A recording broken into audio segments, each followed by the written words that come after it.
साल में लोगों के साथ ही अब जीवनदायिनी माने जाने वाली गंगा नदी पर भी बड़ा संकट गहरा रहा है।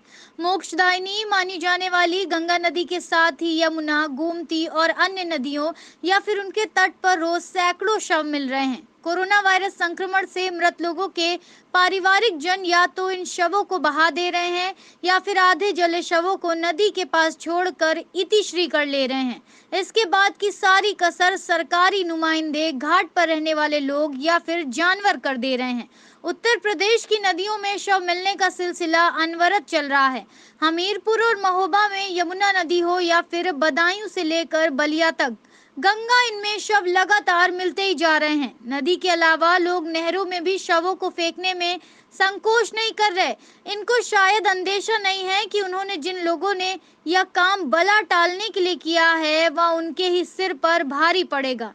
उत्तर प्रदेश सरकार ने इसे गंभीरता से लेते हुए जिलाधिकारियों को आदेश दिए हैं कि जांच की जाए कि नदियों में शव कहां से आ रहे हैं।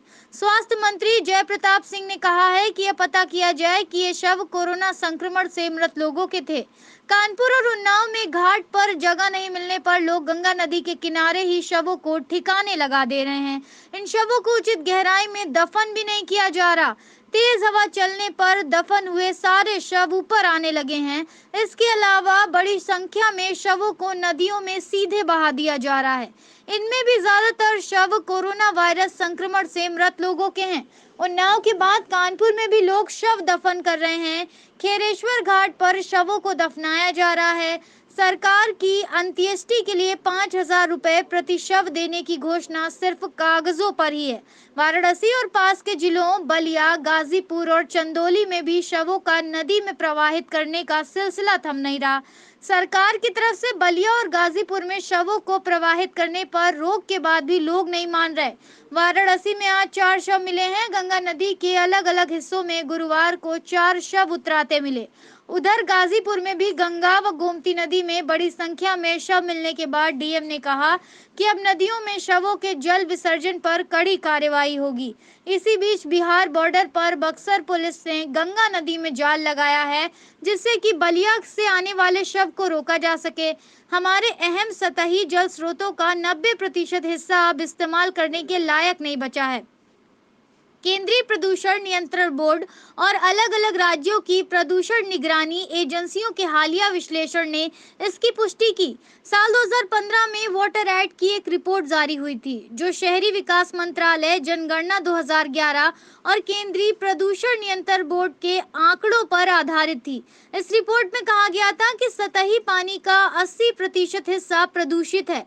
प्रदूषण के लिए घरेलू सीवेज, साफ सफाई की अपर्याप्त सुविधाएं, खराब सेप्टेज प्रबंधन और गंदा पानी तथा साफ सफाई के लिए नीतियों की गैर मौजूदगी को जिम्मेवार बनाया गया था।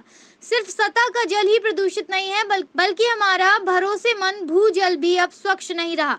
झारखंड में रांची महिला कॉलेज के शिक्षा विभाग की असिस्टेंट प्रोफेसर कुंजलता लाल का मत है कि भूजल को पानी का भरोसेमंद और साफ स्रोत माना गया है। भूजल सतही प्रदूषण से सुरक्षित होता है क्योंकि इसमें जियोलॉजिकल फिल्टर लगा होता है, जो पानी में से प्रदूषण तत्वों को बाहर निकाल देता है, जो मिट्टी के रास्ते रिस जाता है। हालांकि तब भी भूजल सभी प्रदूषक तत्वों से मुक्त नहीं है। हमारी नदियां मर रही हैं।